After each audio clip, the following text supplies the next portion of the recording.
Amén, mis hermanos. Entonces, epístola a los Efesios. Hoy, mis hermanos, ¿qué vamos a hacer hoy? Solamente vamos a hacer la introducción a la epístola y vamos a ver el saludo, lo que acabamos de leer. No mucho más. Porque como decíamos, van a ver ustedes que aquí hay más que suficiente para una sola enseñanza, mis hermanos. Porque es importante que tengamos un fundamento claro, entendamos bien de qué trata la epístola, quién la escribió, por qué. Y de ahí también vamos a sacar algunas aplicaciones para nosotros, unas aplicaciones generales. Y también de lo que es el saludo, mis hermanos. Entonces dice, primeramente el autor pues está muy claro, lo acabamos de leer. Pablo, apóstol de Cristo Jesús, ¿no? Poca discusión ha suscitado la autoría de esta epístola, la cual se atribuye por evidencia tanto interna, lo que acabamos de leer, como externa, testimonio de los que son llamados patriarcas o padres de la iglesia, los primeros cristianos, los primeros líderes de la iglesia, también atribuían claramente cuando citaban en sus escritos o en sus cartas o en sus prédicas esta epístola al apóstol Pablo. Pablo, apóstol de Jesucristo, ¿no? ¿Quién era Pablo? Sabemos que Pablo era un apóstol y que llegó a ser muy importante, pero a veces olvidamos, y tal vez alguno de los que no visitan no sepa, que el apóstol Pablo, antes de ser apóstol, fue un fiero, terrible perseguidor de la iglesia. Aquí lo estudiamos cuando estudiamos el libro de Hechos, pero que por la misericordia de Dios, cuando estaba en el peor momento de perseguir la iglesia camino a Damasco para arrestar a más discípulos, Cristo se le presentó, Cristo cambió su vida, Cristo lo llamó, Cristo lo salvó y Cristo lo transformó y lo puso en el ministerio. Lo usó por su gracia para llevar el evangelio a las regiones de Galacia, a Asia Menor, que es la actual Turquía, por Grecia, por Macedonia y por muchos lugares, incluso la ciudad de Roma. El apóstol Pablo escribió 13 de las epístolas, como la que estudiamos hoy, de las 21 que hay en el Nuevo Testamento, aunque algunos también discuten si también escribió o no escribió la epístola a los hebreos. ¿A quién se dirigió esta epístola? Ahí en la segunda parte del versículo 1 dice, a los santos que están en Éfeso y que son fieles en Cristo Jesús. Aquí sí que hay un poco de discusión, mis hermanos, pues en los manuscritos más antiguos que han sido encontrados, la palabra Éfeso no aparece ahí. Entonces, ¿cómo sabemos a quién se escribió? ¿Por qué aceptamos que, porque si hay escritos posteriores o manuscritos posteriores donde sí aparecía la palabra Éfeso? En lo más antiguo solo aparece a los santos que están y fieles en Cristo Jesús. Así, como que dejaron en blanco para qué iglesia se iba a escribir. Como ponga ahí la iglesia, escriba la suya. Todo esto es interesante, que en todas las copias antiguas, aunque en las más antiguas no aparece ahí el nombre de Éfeso, sí aparece un título en todos los manuscritos que dice a los Efesios. O sea, es como que había un título como el que aparece ahí en su Biblia, a los Efesios, y luego comenzaba el versículo 1, Pablo, apóstol de Cristo Jesús, a la iglesia que son santos y fieles. Entonces, una de las razones por las que se acepta, porque incluso en los manuscritos más antiguos que acabamos de citar, que no aparece ahí Efesios, sí aparece un título, a los Efesios. Entonces, toda la iglesia de la antigüedad reconocía, y todos los que copiaron esos manuscritos posteriormente, copiaron a los Efesios. Entonces, una de las razones por las que aceptamos, porque lo decía el encabezado. Por otra parte, tenemos testimonios, por ejemplo, del siglo III, el historiador eclesiástico famoso Eusebio de Cesarea, que escribió Historia Eclesiástica, y él escribió esta epístola, la escribió el apóstol Pablo. Ahí usando datos históricos, y 300 años después de Cristo estaba más cerca del apóstol Pablo pues, que nosotros hoy. Para él era mucho más fácil saber quién la escribió y tener argumentos que para nosotros. Y no solamente él. Si uno va al tercer siglo, uno encuentra a Tertuliano también atribuyendo esta epístola a Pablo. Uno quiere ir más cerca, uno va a Policarpo, discípulo del apóstol Juan. Ahí nomás de los apóstoles. También citando esta epístola y también atribuyéndosela al apóstol Pablo. Y él era el obispo de Éfeso, uno de los líderes en Éfeso. Y él escribe, esta carta fue escrita aquí, a la iglesia en Éfeso. Entonces, por estas dos pruebas, porque todos los manuscritos antiguos dice a los Efesios y porque el testimonio de la iglesia primitiva también argumenta que Pablo escribió esta epístola a los Efesios, aceptamos ese relleno que se pone ahí en las traducciones a los Efesios, que el apóstol Pablo les escribe. Ahora Éfeso, ¿qué era Éfeso? Porque de repente alguno no ha venido aquí al estudio de Hechos y no pudo estar aquí cuando estudiamos un poco la ciudad de Éfeso. Éfeso era una ciudad principal en Asia Menor, lo que hoy llamaríamos Turquía. ¿no? Toda esa zona que llamamos Turquía, en aquella época se llamaba Asia, que hay que confundir con el continente de Asia, ¿no? Asia Menor, actual Turquía, tenía una ubicación muy estratégica, tenía un puerto muy importante, pero también era una ciudad que, como estudiamos en Hechos, había mucha idolatría, ¿no? Allí estaba una de las grandes maravillas del mundo antiguo, el templo de Diana de los Efesios, también conocida como Artemisa. Por eso cuando Pablo predicó el Evangelio y muchos comenzaron a dejar la idolatría, no sé si algunos se acuerdan o conocen que el texto dice que había un platero, ¿no? Y este platero, viendo que el negocio se le caía, porque era como nuestros días, ¿no? Usted va a Chiquinquirá y ¿qué le venden allá? ¿No? Que la Virgencita de Chiquinquirá si la quiere llevar, que el escapulario, el rosario, que el templo en miniatura, ¿no? El santuario, la Virgen de Chiquinquirá. Bueno, aquella época era pero de Diana de los Efesios. Entonces, como la gente estaba convirtiéndose al Evangelio, pues se le empezó a caer el negocio. Y levantó una persecución para quererse deshacer del apóstol Pablo. No era tan grande el fervor y la idolatría por Diana que dice que ahí en un momento cuando no encontraron a Pablo y cuando estaban clamando para enjuiciarlo, gritaban, grandes Diana de los Efesios, por 2 horas seguidas, sin parar. Así de idólatra era esta ciudad. Es importante que lo entendamos, ¿no? En Hechos 19:18 dice, también muchos de los que habían creído continuaban viniendo, confesando y declarando las cosas que practicaban. Y muchos de los que practicaban la magia, juntando sus libros, los quemaban a la vista de todos y calcularon su precio y hallaron que se llegaba a 50,000 piezas de plata, ¿no? Como decir $50,000, lo que valían los libros que se quemaron, porque la gente estaba convirtiéndose al Evangelio, porque otra cosa que había en esta ciudad, aparte de la idolatría, era el ocultismo, ¿no? Entonces ellos traían sus libros mágicos, algunos habían sido santeros, no como en nuestros días, estaban buscando qué decía San Gregorio, a ver si te sana, si no te sana. Y bueno, se empezaron a arrepentir y digamos que traían los libros de San Gregorio y los quemaban, para que usted entienda. Todo eso es magia, ¿no? Entonces ellos dejaron toda esa idolatría, dejaron toda esa superstición y se iban convirtiendo al Dios vivo, dejando los ídolos. Eso pasó en Éfeso. Esto contrasta bastante con lo que Pablo le escribe aquí a los Efesios, en el versículo 19, ya acabando, y el 21, el 20 y el 21 nos dicen, hablando de Dios, la fuerza de su poder, ahí al final del versículo 19, el cual obró en Cristo cuando le resucitó de entre los muertos y le sentó a su diestra en los lugares celestiales, muy por encima, miren, de todo principado, de toda autoridad, poder, dominio y de todo nombre que se nombra no solo en este siglo, sino también en el venidero. ¿Qué muestra aquí Pablo a esta gente que tenía este contexto de idolatría? Jesucristo es más grande que Diana de los Efesios. Jesucristo es más poderoso que todas esas artes mágicas. Ustedes pueden seguir confiando en Él. No teman todo ese contexto. No teman toda esa gente que los persigue como esos plateros que levantaron persecución contra el Evangelio. Entonces uno encuentra esas pistas, esas cosas ahí en la epístola a los Efesios. Éfeso también es la ciudad donde el apóstol Pablo dedicó más tiempo de su ministerio, 3 años. Para nosotros, ¿no?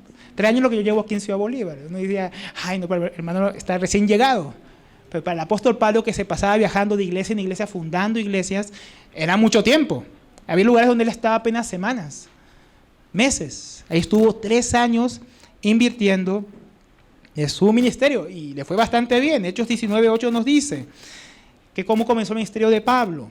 Entró Pablo en la sinagoga, que era su costumbre entrar primeramente en cada ciudad a donde estaban los judíos, y por 3 meses continuó hablando denodadamente, o sea, con ánimo ahí, con fuerza, discutiendo y persuadiendo acerca del reino de Dios, ¿no? Se puso a predicar el evangelio a los judíos primeramente, pero cuando algunos se endurecieron, o sea, no quisieron escuchar más el evangelio, que no le pase a usted que nos visita, que se endurezca, y se endurecieron los judíos, no querían seguir escuchando, hablando mal del camino, o sea, hablando mal del evangelio ante la multitud.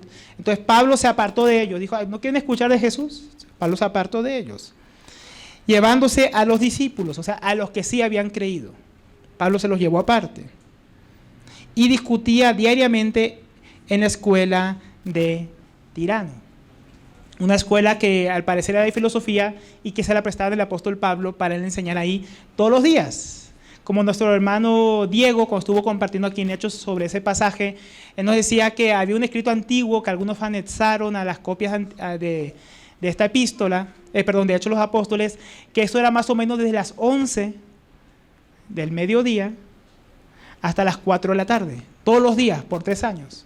O sea, hermano, si yo me extiendo hoy, no sé qué es que, mira, ahí estaban como 6, 7 horas estudiando la palabra, todos los días, ¿no? Entonces Pablo, 3 años, todas esas horas al día enseñando. Como Pablo dice a los ancianos ahí de Éfeso, en Hechos 20, que día y noche estaba él amonestándoles, enseñándoles con lágrimas. Entonces es un lugar donde Pablo invirtió bastante tiempo. Por algunos dicen que el lenguaje de la epístola de los Efesios es tan místico, tan elevado, tan profundo, porque dicen, claro, Pablo enseñó tanto tiempo ahí que ellos le podían entender, ¿no? Algunos dicen eso. Entonces Pablo invirtió bastante su ministerio ahí. Ahora, ¿cuándo se escribió y dónde? ¿Cuándo se escribió? ¿Dónde se escribió esto? La fecha y el lugar. ¿Cuándo?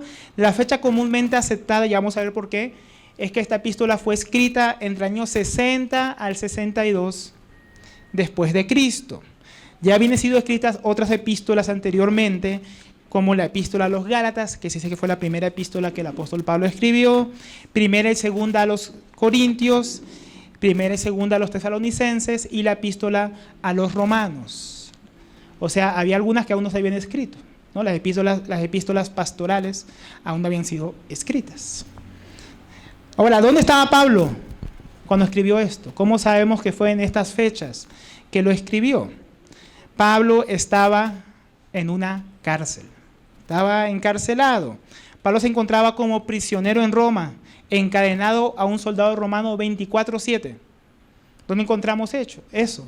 En Hechos de los Apóstoles capítulo 28, que él estuvo ahí 2 años. Por eso ponemos esas fechas, que puede haber sido entre el 60 al 62. Entre esos 3 años que estuvo posiblemente Pablo preso en Roma, los años que estuvo ahí, él escribiría esta epístola. Dice Hechos de los Apóstoles 28 que él estaba en una habitación o casa alquilada, que él alquilaba. No estaba en un calabozo tampoco, aunque estaba encadenado un soldado romano, podemos decir que estaba en prisión domiciliaria, esperando un juicio, esperando comparecer ante el César ante el cual él había apelado, ¿no? Él lo querían matar los judíos allá en Cesarea, porque lo habían arrestado por predicar el evangelio, y como Pablo vio que lo querían matar, él apeló al César, que era su derecho como ciudadano romano. Y así Pablo llegó después de, como estudiamos en Hechos, después de naufragios, serpientes que lo muerden, problemas que surgen, el apóstol llegó por la guía de Dios ahí. ¿Y cómo sabemos que esto pasó ahí? Bueno, hay 3 versículos de Efesios que nos narran de que Pablo estaba preso. Efesios 3:1 dice, por esta causa yo, Pablo, prisionero de Cristo Jesús, por amor de vosotros los gentiles, ¿no? Entonces está diciendo que él era prisionero, o sea, estaba preso. Efesios 4, versículo 1. Yo pues, prisionero del Señor, os ruego que viváis de una manera digna de la vocación con que habéis sido llamados. Entonces, otra vez, Pablo, prisionero del Señor. Tercera alusión a que estaba preso, Efesios 6:20, por el cual soy embajador en cadenas, que al proclamarlo hable con denuedo como debo hablar, ¿no? Y les pide que oren por él para que sepa cómo hablar. ¿Por qué? Porque tenían que presentar el evangelio ante el César, ante la corte, digamos, suprema del imperio de aquella época, en Roma. Entonces miren cómo Pablo se veía, ¿no? Miren esas palabras que él usa, prisionero de Cristo, prisionero del Señor. O sea que el apóstol Pablo, cuando escribió esta epístola, ¿cómo se veía a sí mismo? Yo, Pablo, pobrecito del Señor, aquí preso en Roma, les escribo, ¿no? Él se veía como, yo estoy aquí, pero yo estoy preso aquí en Cristo. Yo soy un prisionero no del César, soy un prisionero del Señor, de mi Salvador, de mi Rey. Mi Rey no es el César, el Señor es mi Rey, y yo estoy preso aquí no porque el hombre quiere, no porque los judíos me entregaron, no porque no me quisieron dejar libre cuando se dieron cuenta que era inocente. No, yo estoy aquí preso por causa del Señor. Y no solamente se veía de esa manera, como un preso del Señor y no del César, sino se veía como un embajador en cadenas. O sea, no decía, soy un criminal. porque estaba preso, podía decir, no, algo hizo. Pues está ahí preso Pablo. No, decía, yo soy un embajador de Cristo, en cadenas, ¿no? Parece como raro, que Dios me mandó a la capital del imperio como su embajador a predicar el evangelio, como embajador del reino de los cielos, a proclamar que el rey viene, y por eso yo estoy aquí, y no por la voluntad de los hombres, yo fui un embajador de Dios. Entonces es muy importante esto, que veamos cómo se veía a sí mismo aquel que escribió esta epístola, no como un pobrecito. En Hechos 28:30 vemos un poco de este Pablo, un Pablo que era un siervo efectivo dispuesto. Hechos 28:30 dice, y Pablo se quedó, lo que citamos antes, por 2 años enteros en la habitación que alquilaba, ¿ven? No estaba en una mazmorra tampoco, una habitación que alquilaba, y recibía a todos los que iban a verlo, o sea, el que quería escuchar el evangelio, algún cristiano que quería recibir enseñanza, instrucción, podía ir y visitar al apóstol Pablo sin problemas. Y encima tenía un guardia que lo protegía si le querían hacer algo, ahí amarrado a él en una cadena, y que le tocaba escuchar el evangelio, ¿no? Cada guardia que iba cambiando le tocaba escuchar el evangelio. Entonces ahí, como dice Pablo a los filipenses, que su predicación había sido incluso a llegar a afectar incluso a la guardia pretoriana, la guardia del César, que lo ponían a él a vigilarlo. Versículo 31, ahí en Hechos 28.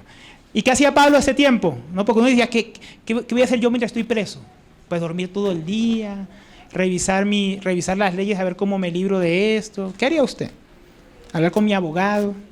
Dice, predicando el reino de Dios. Eso es lo que hacía el apóstol Pablo. Estaba ocupado en los asuntos del reino de Dios y enseñando lo concerniente al Señor Jesucristo con toda libertad y sin estorbo, porque hay un soldado que me protege, ¿no? Entonces ahí está el apóstol Pablo, preso, embajador del Señor en su oficina privada, recibiendo y predicando, ¿no? El que iba a ver al embajador de Cristo iba ahí a la oficina del apóstol Pablo, ¿no? Tremendo la obra del Señor. Entonces así estaba el apóstol Pablo, para que entendamos el contexto en que se escribió esta epístola. Desde aquí escribió no solamente esta epístola, sino varias, las cuales se llaman las epístolas de la cárcel o de la cautividad o carcelarias. ¿Por qué? Porque él estuvo preso el tiempo que las escribió. O sea, que él aprovechó el tiempo. Él fue diligente, fue industrioso. O sea, ¿qué haría usted si estuviera preso? ¿En qué invertiría su tiempo? Él lo usó para predicar el evangelio, discipular a los que venían a visitarlo y para escribir epístolas a las iglesias para animarlas y ayudarlas. Escribió la epístola a los filipenses, que la hemos estudiado aquí. ¿Cómo se conoce esa epístola? Como la epístola del gozo. ¿Usted sería gozoso en la cárcel? Y también se conoce como la epístola de la paz en Cristo, el secreto de la paz, que le habla ahí, cómo tener esa paz en Cristo, que puedo hacer en Él todo. ¿Por qué? Porque en Cristo es en quien yo me fortalezco, Él es quien me fortalece. Puedo vivir en necesidad, puedo vivir en la cárcel, o puedo vivir libre o con abundancia. ¿Por qué? Porque todo lo puedo en Cristo. ¿De dónde escribió eso? Encadenado un soldado romano, esperando sentencia, tal vez de vida o de muerte, como dice a los filipenses. De esa cárcel, de allá, de esa situación, dijo a los filipenses, regocijaos. Otra vez os digo, regocíjense, ¿no? ¿Tú podrías animar a otros estando preso? En Cristo sí. Si estás en Él, si Él te fortalece, Él es tu fortaleza y tú puedes animar a otros, aún estando encadenado. Él también escribió la epístola o la carta personal a Filemón en este tiempo, en la cual Pablo, que está preso, escribe a Filemón acerca de Onésimo, para que lo libere. O sea, uno que está preso está interfiriendo por la libertad de otro que ha sido liberado por Cristo, que antes no era creyente, que estaba esclavizado al pecado, pero Onésimo ahí en la cárcel, Pablo le predica el evangelio. Ahí preso en esa habitación, Pablo le predica el evangelio y ahora intercede por él. Uno que está preso intercediendo por otro para que sea libre, ¿no? ¿Tú qué harías? No, Filemón, mejor busca cómo liberarme a mí, ¿no? Y intercediendo para que otro. Una carta donde se habla de la libertad y la reconciliación, ¿no? También escribió la epístola a los colosenses, una epístola que trata de Cristo y supremacía, o sea, su primer lugar, es decir, que Él tiene el primer lugar en todas las cosas, ¿no? Cristo que está por encima de todo lo creado, lo visible, lo invisible, ángeles, demonios, autoridades, tronos, sobre todo, estaba preso bajo el poder de un soldado romano esperando el juicio del César, pero él veía a Cristo está sobre todas las cosas. Está sobre que yo estoy en la cárcel, pero Él está sobre todo porque yo soy preso del Señor. Yo estoy preso aquí por ser juzgado, porque fui un embajador, porque Dios gobierna sobre el César y sobre este soldado que me tiene encadenado.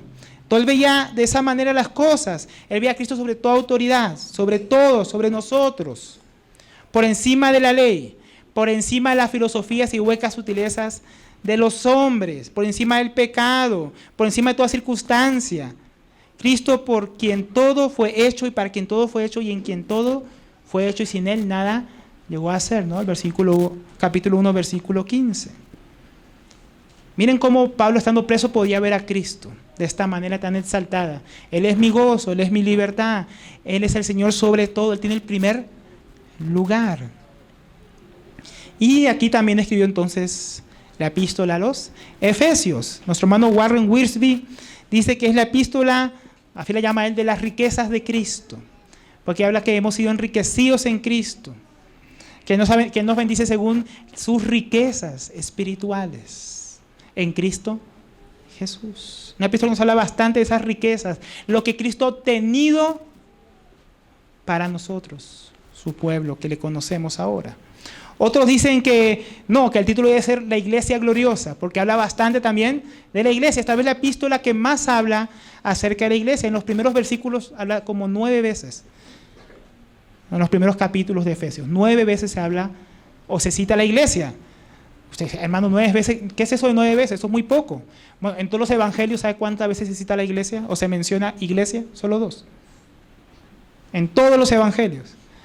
Y en esta epístola, por lo menos 9 veces la iglesia es nombrada. Pues algunos dicen, no, es una epístola eclesiológica, habla de la gloria de la iglesia, esa iglesia gloriosa que estamos llamados a ser.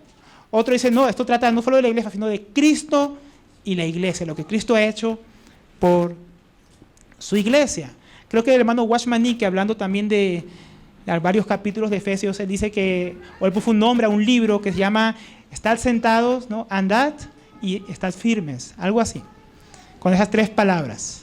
¿Por qué? Porque la primera parte del libro nos habla de que estamos en Cristo sentados juntamente con Él. Después él exhorta a la iglesia que tenemos que andar de determinada manera porque estamos en Cristo.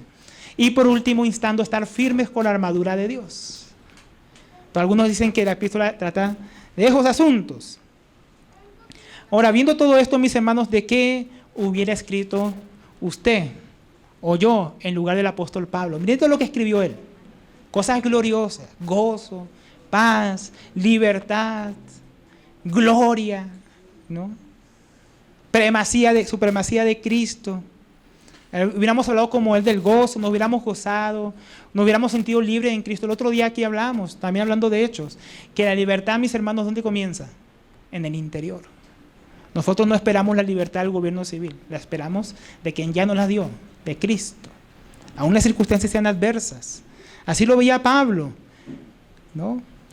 Nos vemos enriquecidos en Cristo, como él se veía rico. Le decía a los filipenses, de todo estoy saciado, tengo de todo, y él estaba preso. Nosotros estábamos libres, hermano, me falta esto, no tengo esto, quisiera esto. Él tenía unas cadenas, eso era lo que tenía ahí, unas cadenas y un soldado. ¿Qué hubiéramos escrito nosotros? Le escribo dando gracias, estoy saciado, ¿no? O tal vez estamos tan absorbidos por los problemas, las circunstancias y nuestro alrededor que nos hemos vuelto ciegos a la gloria de Dios y no podemos ver su obrar, no podemos ver que estamos en Él, no podemos ver que Él nos ha bendecido, no podemos ver que nos ha enriquecido, no podemos ver que nos ha sentado con Cristo en lugares celestiales, no podemos ver que nos dio una vida nueva para experimentarla, vivirla y glorificarle. ¿Cómo estamos viendo nosotros a Dios en la circunstancia que estamos cada uno? Pablo estaba en la cárcel, pero no dejó de servir a Dios. Tal vez tú y yo tenemos más tiempo, más libertad y no estamos haciendo eso. No estamos aprovechando el tiempo. Él estaba preso, pero no dejó de proclamar la libertad por medio del Evangelio de Jesucristo. Estaba preso, pero el gozo del Señor llenaba su corazón. O sea, no importaban las circunstancias, no dependía de la circunstancia para gozarse. Estaba en Roma con cadenas, pero él podía ver a su rey gobernando sobre todas las cosas. ¿Qué vemos nosotros si estamos en alguna circunstancia difícil? ¿No? ¿Qué estamos viendo, mis hermanos? ¿Dónde está nuestro corazón?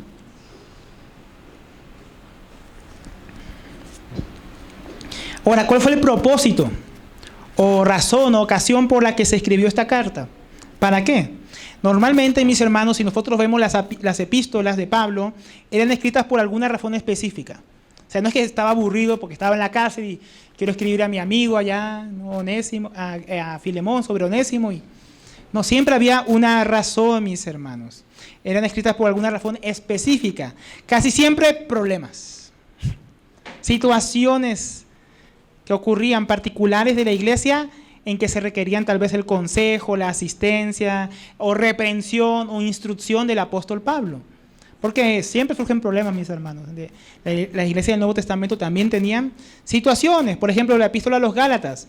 El problema ahí era los judaizantes, que estaban predicando un falso evangelio que quería llevar a toda esa región de iglesias, porque Galacia era una región, no una iglesia local, una región donde él comenzó su ministerio en el primer viaje misionero, que ya estudiamos en Hechos.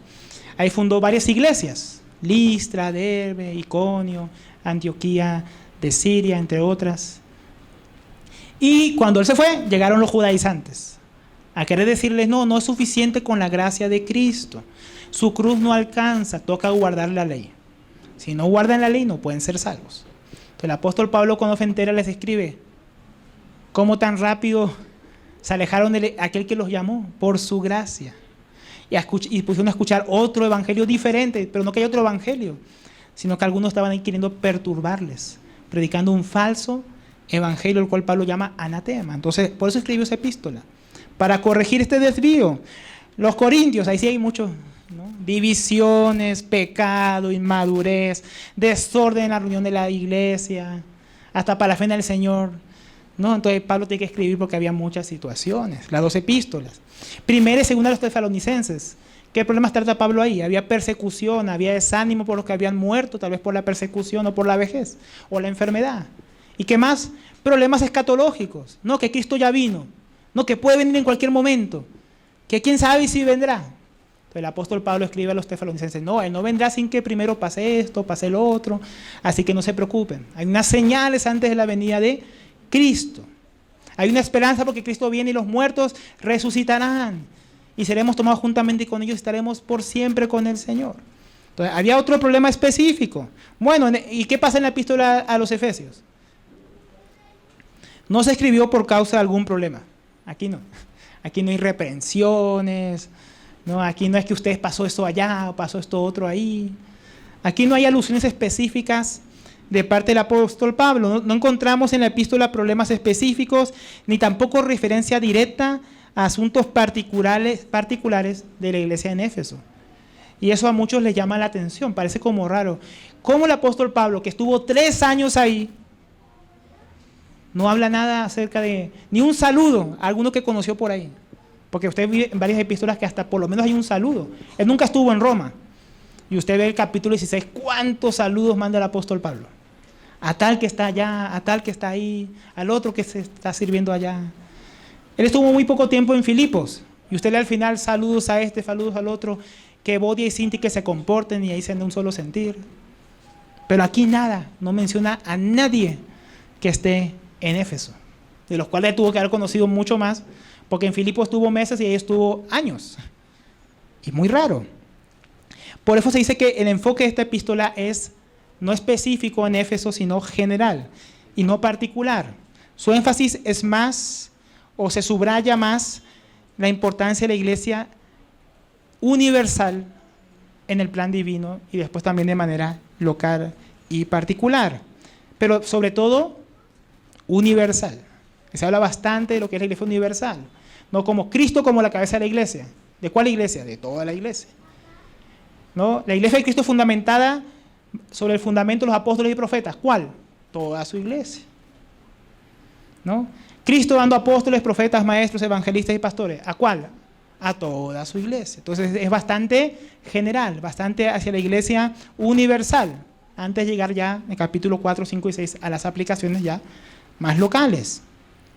Por eso hay una teoría bastante aceptada, que no mencioné antes, que originalmente la epístola a los Efesios no fue dirigida solamente a ellos, sino que tocaba a toda la región, es decir, a Éfeso y todas las iglesias que estaban a su alrededor. Porque el ministerio de Pablo, cuando uno lee Hechos de los Apóstoles, dice que ese tiempo que estuvo en la escuela de Tirano, todo Asia escuchó el evangelio. No es que Pablo se pasó por todo Asia. Pablo enseñaba solamente en la escuela de Tirano, varias horas al día.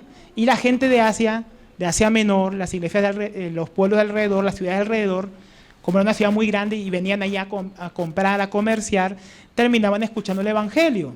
Y así se fundó iglesias que Pablo nunca fue, que nunca estuvo, como Hirápolis, Colosas, la Odisea, iglesias donde Pablo no las fundó, sino posiblemente discípulos del apóstol Pablo en esos años que él estuvo en Éfeso. Entonces, muy posiblemente, Pablo quería que esta carta circulara no solamente en Éfeso, sino en todas las iglesias circundantes.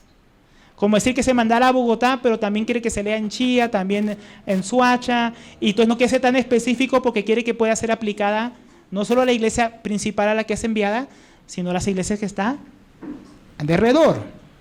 Entonces, algunos dicen que por eso en los manuscritos más antiguos no aparece a Éfeso o a los santos que están en Éfeso, porque era para ellos principalmente, pero Pablo quería que también las otras iglesias pudieran poner su nombre ahí.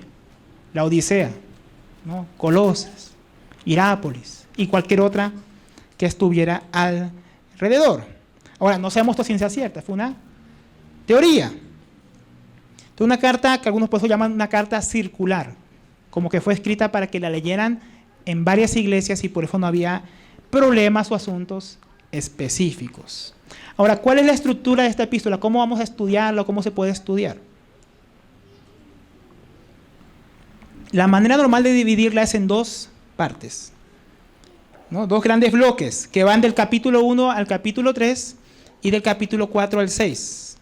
La primera parte podemos decir que su énfasis es doctrinal, una exhortación doctrinal de parte del apóstol Pablo.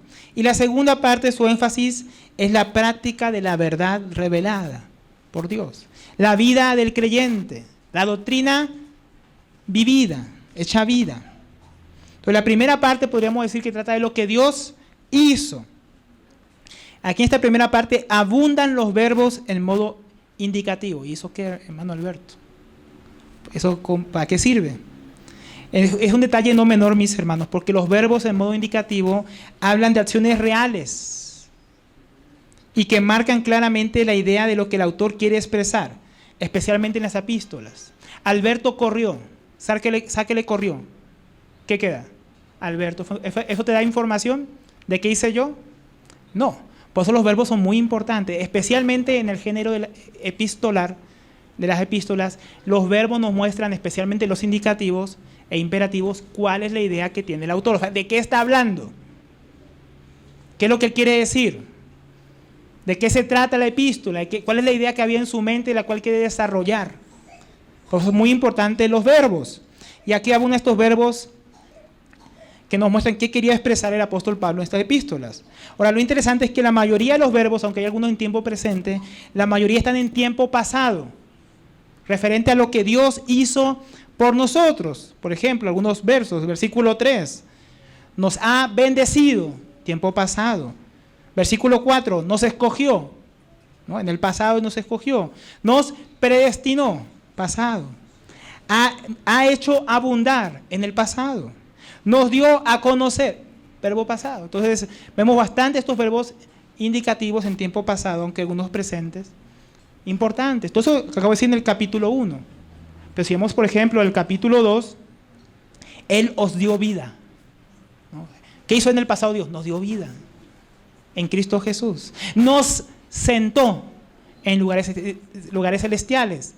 Dice, por el gran amor con que nos amó, tiempo pasado. Entonces, todos esos verbos son importantes, porque nos dicen qué es lo que hizo Dios por nosotros. Entonces, la primera parte trata de lo que Dios hizo a favor nuestro, las riquezas con que nos enriqueció, la vida que nos dio, la salvación que nos otorgó, todo en tiempo pasado, cumplido en Cristo Jesús.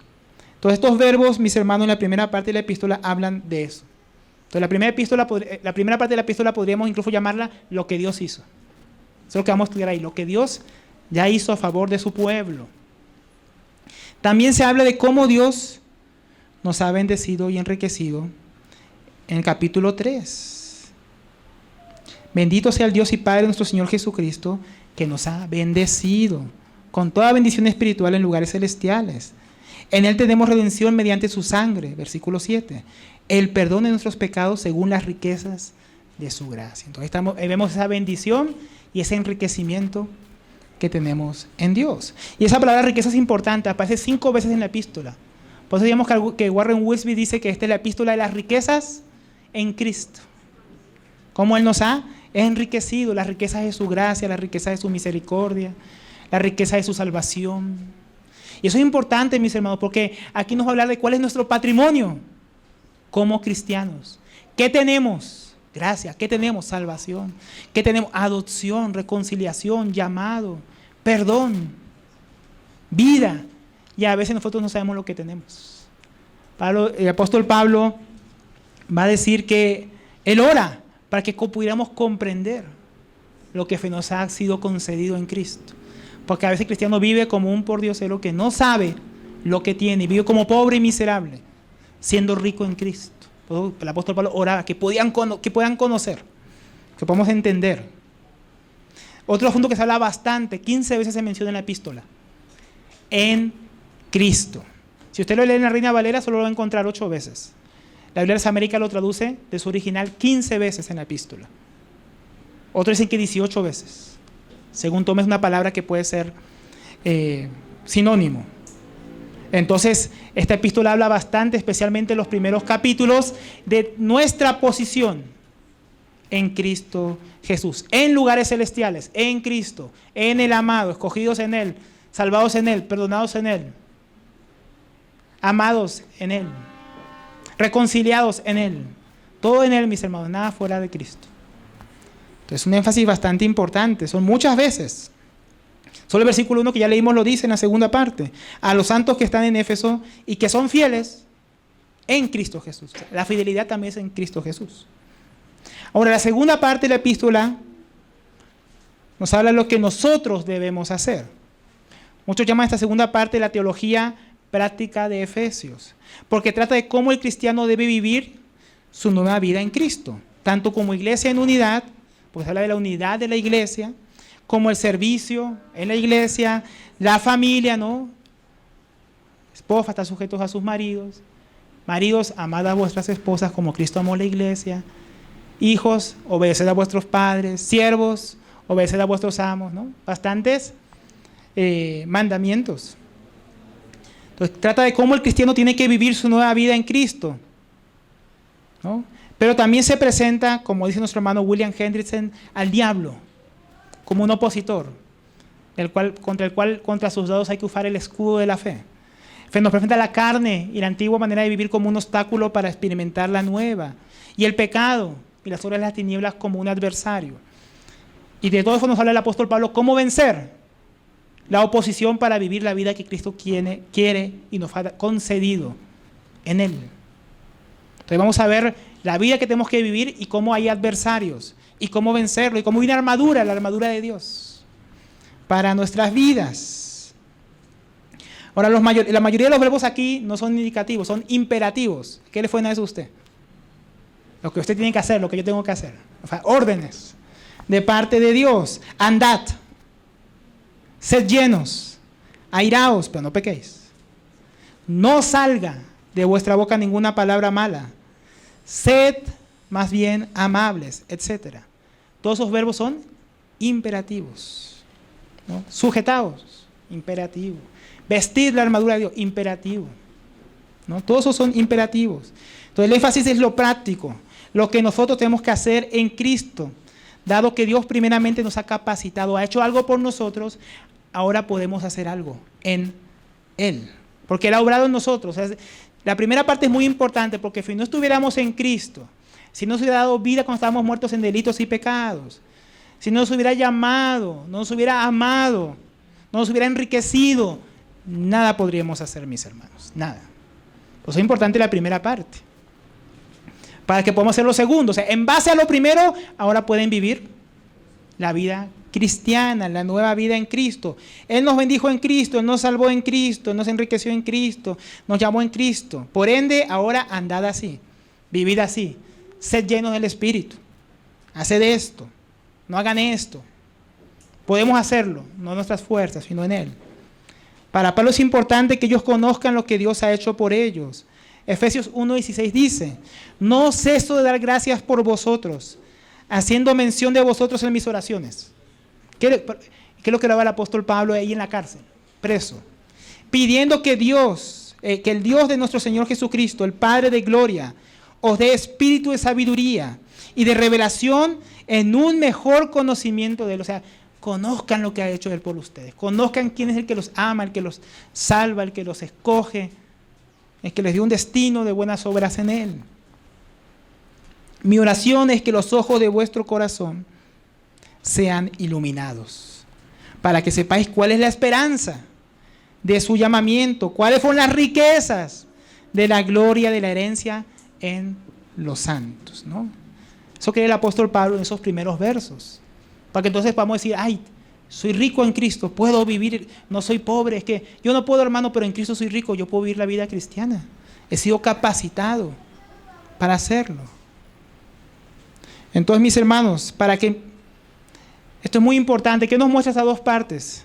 Mis hermanos, es muy importante, como hemos venido tal vez viendo en los últimos capítulos de Lucas, que hemos venido estudiando los sábados, una revelación de quién es el Hijo de Dios. Hay que conocer quién es el Hijo de Dios. Hay que crecer en el conocimiento de Dios para hinchar la cabeza, ¿no? Llenarnos de orgullo, para decir que sabemos. No, para vivir, para practicar, para obedecer, ¿no? La doctrina cristiana tiene un énfasis práctico. Conocemos a Dios para vivir para Dios. Eso es lo que nos muestra la epístola. Primero conozcan a Dios, luego vivan para Dios. Pero si tú todavía no conoces a Dios, entonces no estás en Cristo, no estás sentado en lugares celestiales, aún eres pobre, miserable, ciego, desnudo. Necesitas conocerle a Él. Si no, tú no puedes vivir la vida cristiana. Si no, no tienes esperanza. Si no, todavía estás muerto, no estás vivo. Aún estás muerto en tus delitos y pecados. Aún estás en la miseria y una condición de condenación. Por eso es importante conocer a Cristo, el conocimiento, que luego nos lleva a la vida, mis hermanos. Pero nosotros vamos a decir, tanto estudiamos aquí la palabra. Entonces aquí hay una buena pregunta de aplicación. ¿Qué estamos haciendo con todo lo que estamos escuchando, con todo lo que estamos aprendiendo? ¿Está produciendo vida en nosotros? O escuchamos la palabra, no, qué tremendo, qué profundo, qué no sé qué, qué buena palabra, y tu vida y la mía no cambian. Si nuestra vida no está cambiando, entonces algo está mal, muy mal. Porque el propósito de la doctrina, el propósito de la teología, del conocimiento de Dios, es la vida de Dios en nosotros. Formada, Cristo formado en nosotros como cantábamos hoy. Que yo mengüe, que Él crezca. ¿Cómo? Por medio de su conocimiento, de su revelación, soy capacitado, soy enriquecido. Ahora debo vivir para Él. Entonces, ¿estamos siendo transformados o solo estamos llenándonos de conocimiento? ¿No? Tú que no conoces a Dios, ¿sigues igual? Sin arrepentimiento, por más que escuchas, sin fe. ¿Está hablando en ti la palabra de Dios? ¿Cómo estoy respondiendo a todo lo que Dios hizo por mí? Una buena pregunta que nos hagamos en toda esta epístola. Dios hizo esto, ¿cómo estoy respondiendo? ¿Cómo respondo yo? Bien, vamos a avanzar, mis hermanos. Eso fue solamente la introducción, mis hermanos. Ahora sí vamos a versículo 1, capítulo 1, ¿no? Que vamos a hablarlo brevemente hoy. Solo es el saludo. No sé, allí tenemos ya un panorama, una base para estudiar la epístola. Pero no queríamos solamente hoy dar este panorama, también queremos ir a la palabra directamente, mis hermanos, aunque hemos estado viendo la palabra, ¿no? Entonces, ahí capítulo 1, versículo 1. Pablo, apóstol de Cristo Jesús por voluntad de Dios, a los santos que están en Éfeso y que son fieles en Cristo Jesús. Gracia a vosotros y paz de Dios nuestro Padre y del Señor Jesucristo. Entonces, primer punto, dice que él es apóstol por voluntad divina. Pablo, apóstol de Cristo Jesús por voluntad de Dios.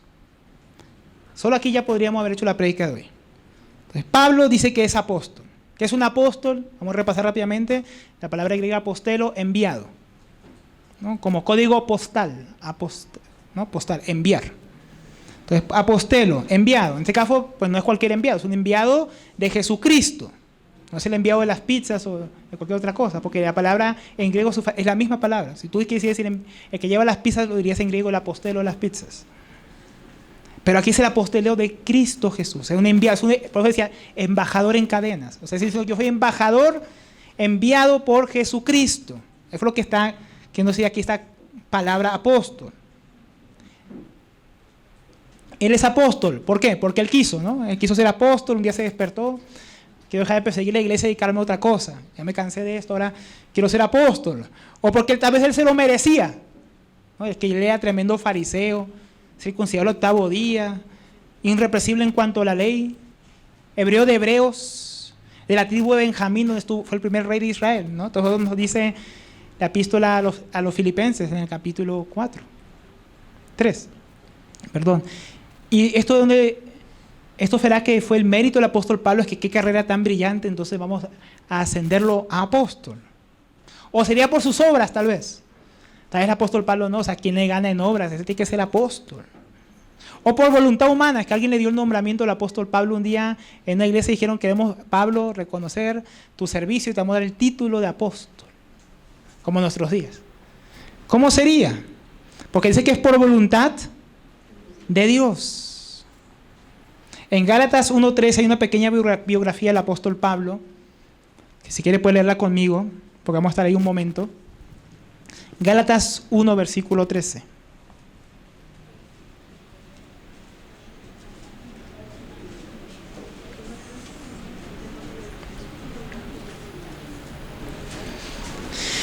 Dice, porque vosotros habéis oído acerca de mi antigua manera de vivir. O sea, ¿cómo era el apóstol Pablo? Lo mencionamos al principio. ¿Cómo era su manera de vivir en el judaísmo? De cuán desmedidamente, o sea, lo más exagerado que usted puede imaginarse, perseguía yo a la iglesia de Dios y trataba de destruirla. Y como yo aventajaba en el judaísmo a muchos de mis compatriotas, o sea, el más judío de los judíos, contemporáneos, mostrando mucho más celo por las tradiciones de mis antepasados. Entonces, Pablo no quería ser apóstol en el pasado. Pablo, ¿qué quería? Perseguir la iglesia, asolarla, destruirla. Entonces sus obras eran erradas. Él perseguía a la iglesia de Cristo. ¿Quién iba a dar un cargo ahí? Perseguía a los hijos de Dios. Entonces Pablo no tuvo nada que ver. Él no tenía ningún deseo, ningún mérito, ninguna obra, ni ninguna voluntad de ser llamado para ser apóstol. Él no se la buscó. Él no quería. Por eso dice, por voluntad de Dios. Él fue hecho apóstol por voluntad de Dios. Gálatas 1:15. Él era así en su pasado, pero cuando Dios, no cuando Pablo, es muy importante que por voluntad de Dios, cuando Dios, que me apartó desde el vientre de mi madre y me llamó por su gracia, tuvo a bien revelar a su Hijo en mí, para que yo lo anunciara entre los gentiles, no consulté enseguida con carne y sangre, o sea, con seres humanos. Entonces, Dios, dice él, Dios fue el que lo apartó. No se apartó él. Dios lo apartó ¿desde cuándo? Desde el vientre de su madre. O sea, antes que hubiera tenido cualquier mérito o ocasión de haber hecho cualquier cosa. Entonces, ¿quién tuvo la iniciativa de apartarlo? Dios. Dice, lo llamó por gracia, por su gracia. ¿Qué es gracia? Es que tú te lo mereces, te lo ganaste. No, es sin mérito. Ahí viene la palabra gratis. O sea, que no hizo nada. Dios lo llamó gratis, sin que él tuviera ningún mérito por ninguna obra buena que el apóstol Pablo hubiera hecho, o que haría, o que podría hacer. Eso es gracia, que no te lo mereces y Dios te lo da, un regalo. Entonces fue por regalo de Dios, otra vez por voluntad de Dios, iniciativa de Dios. Tuvo a bien, que es palabra tan tremenda. O sea, Dios tuvo a bien, o sea, Dios le pareció bien. ¿A ti te hubiera parecido bien escoger un perseguidor de la iglesia para ser apóstol? A Dios le pareció bien, porque es Dios. Y Él conoce todas las cosas, nosotros no. Y cuando Dios quiso, cuando a Dios le pareció bien, No cuando el apóstol Pablo quiso, dijo, ya me aburrí de perseguir la iglesia, ahora sí quiero hacer algo completamente diferente, cambiar el rumbo de mi vida. No fue cuando él quiso, cuando Dios quiso. Y se le interpuso ahí en el camino a Damasco y Jesús se le presentó. Él vivía contrariamente a Dios, pero cuando Dios quiso, cuando fue la voluntad de Dios, revelar a su Hijo en mí para que yo le anunciara entre los gentiles.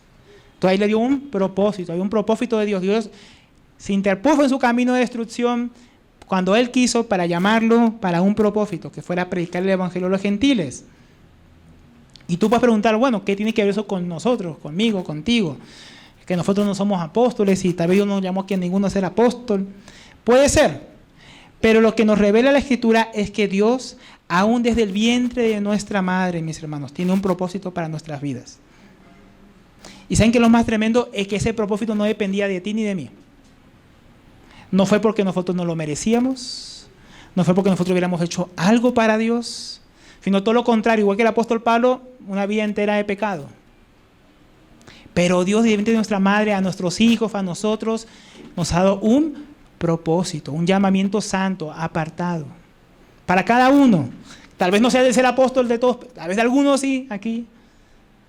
Pero Dios tiene un propósito para nuestras vidas, un propósito en Cristo. Porque algunos dicen, entonces mi propósito era conducir camiones. En Cristo.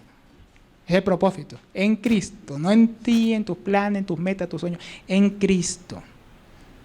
Un llamado por gracia, o sea, un llamado no mereciéndolo. Hermanos, que yo cuando estaba sentado ahí orando ahí, Señor, gracias porque voy a predicar tu palabra, yo no lo merezco. Yo no me voy a parar ahí porque hice alguna cosa buena, yo no me voy a parar ahí porque soy mejor que nadie, me voy a parar ahí solamente porque tú me llamaste, porque tú quisiste. Hoy puedo predicar tu palabra. Y así es en cada cosa que hacemos, porque Dios quiso, mis hermanos. Eso nos quita a nosotros todo orgullo. Entonces, porque yo, nada. Él me llamó por gracia. Y Él también determinó un momento para ese llamado para nuestras vidas, porque algunos de ahí ya nos llamó, el apóstol Pablo llamó del principio, pero pasó un tiempo de preparación, de maduración, de crecimiento, de instrucción, hasta que el apóstol Pablo fue enviado como apóstol por Jesús. El llamado estuvo desde el principio, donde el vientre de su madre. Él se enteró cuando se convirtió, pero 14 años después recién el Señor empieza a usarlo como apóstol.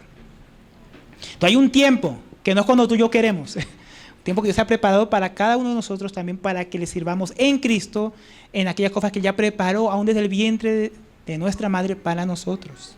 Y fue algo muy precioso, mis hermanos, poder tener ese conocimiento de Dios, de lo que podemos hacer para Él, los hijos que tenemos, la esposa que tenemos. Sí, obviamente, si fuimos obedientes a su palabra.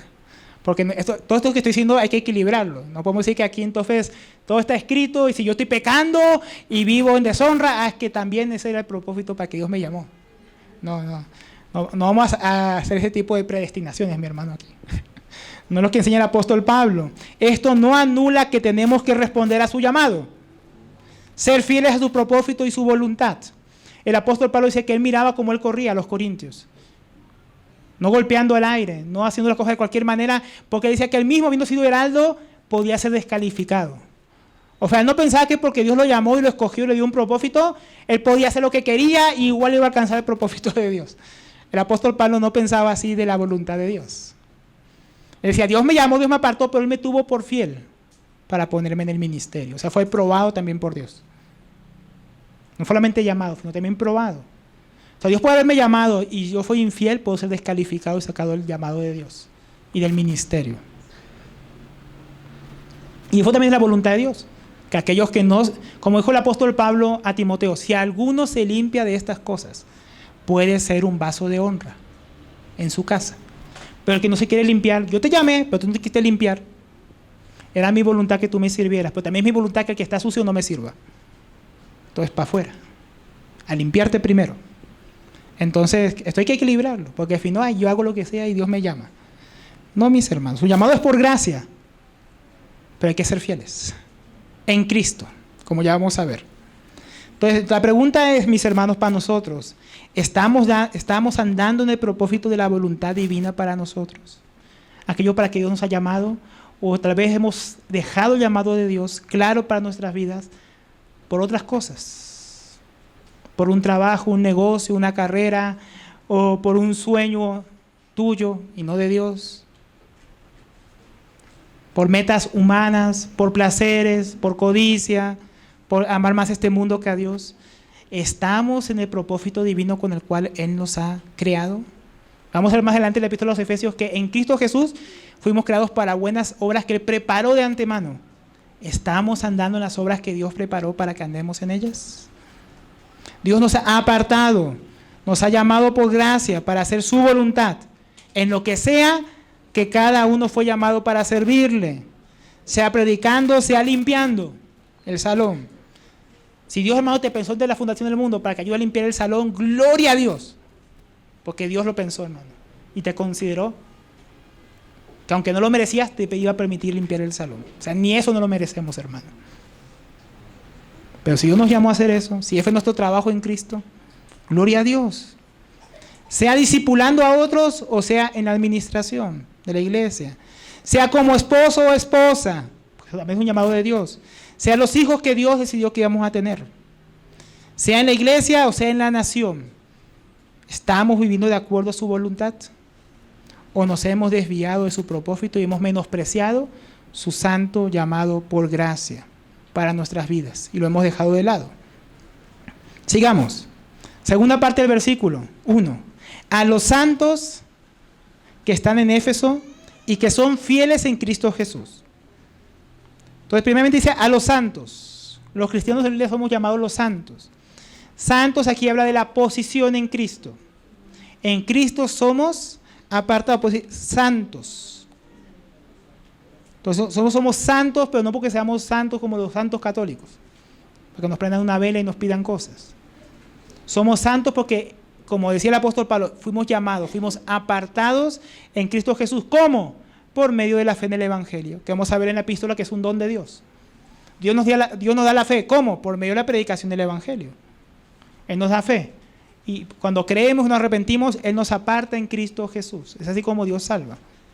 Vamos a ampliar eso en sucesivos estudios de Efesios. Entonces somos apartados porque hemos creído en Cristo Jesús, porque Él nos escogió en Él y nos salvó y nos dio vida en Cristo. Somos apartados.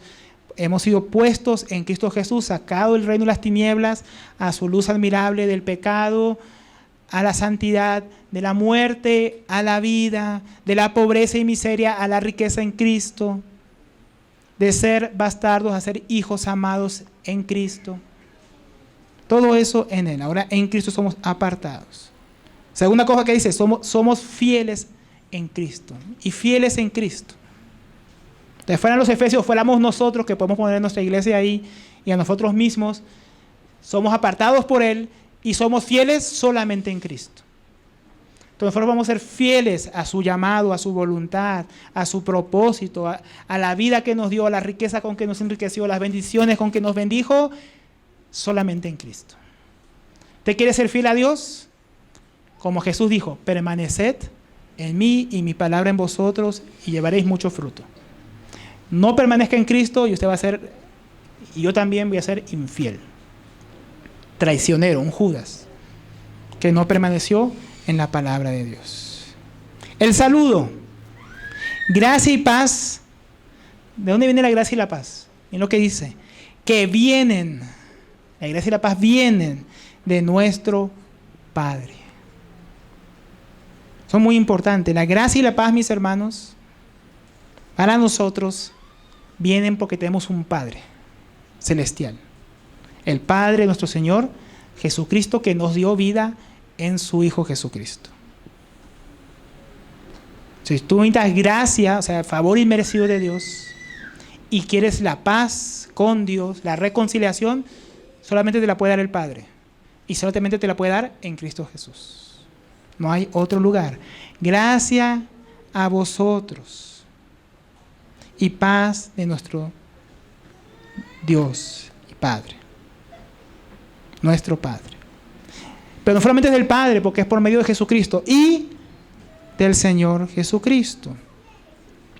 La gracia y la paz son del Padre, son del Hijo, y cómo saber, y el sello, como va a decir más adelante en Efesios, y del Espíritu Santo, porque este primer capítulo de Efesios vamos a ver la Trinidad entera obrando en la salvación del ser humano. Este primer capítulo lo llaman el capítulo de la Trinidad, Porque vamos a ver que el Padre nos dio vida, pero esa vida es en Cristo y la garantía de la vida que nos ha sido dada es en el sello del Espíritu Santo.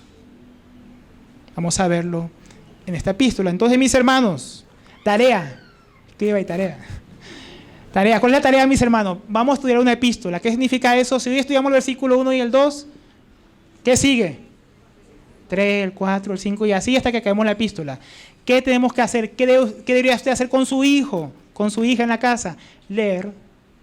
¿Cuál es la tarea para el próximo domingo? Lea el capítulo 1. Debería leer toda la epístola, es corta, pero lea el capítulo 1. Léalo varias veces. Porque cuando estemos hablando aquí, sea claro lo que estamos enseñando. Y ahora la conclusión. ¿Qué podemos concluir de lo que vimos hoy? Que estamos llamados a vivir para Dios por causa de la obra que ha hecho a favor nuestro en su Hijo Jesucristo. Tenemos que conocer más lo que Él hizo por nosotros para vivir más para Él. También que nos ha bendecido, que nos ha enriquecido, nos puso en su Hijo y ahora estamos capacitados para vivir para Él. También que Él tiene un propósito, un plan para cada uno de nosotros, para el cual Él nos ha capacitado para andar en Él. ¿Estamos andando en su voluntad? Tiene un propósito para nosotros, al cual tenemos que responder y permanecer fieles en su Hijo si queremos que se cumpla. Él quiere cumplirlo. Él ha dado todo para que se cumpla. El único obstáculo somos nosotros. Que sacar al viejo hombre del camino, como va a decir más adelante Pablo, despojándonos del viejo hombre y vestirnos del nuevo. Bien, mis hermanos, vamos a dejar hasta ahí nuestra introducción del día de hoy. Vamos a orar y dar unos anuncios, mis hermanos. Señor, gracias porque nos permites comenzar, Señor, este nuevo estudio, la epístola a los Efesios.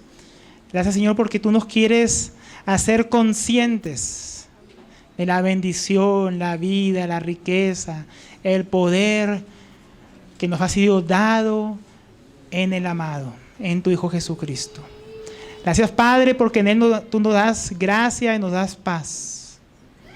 Nos das consuelo, nos das vida, nos das llamado, nos das propósito que nosotros no merecemos, pero que a ti te ha placido, Señor.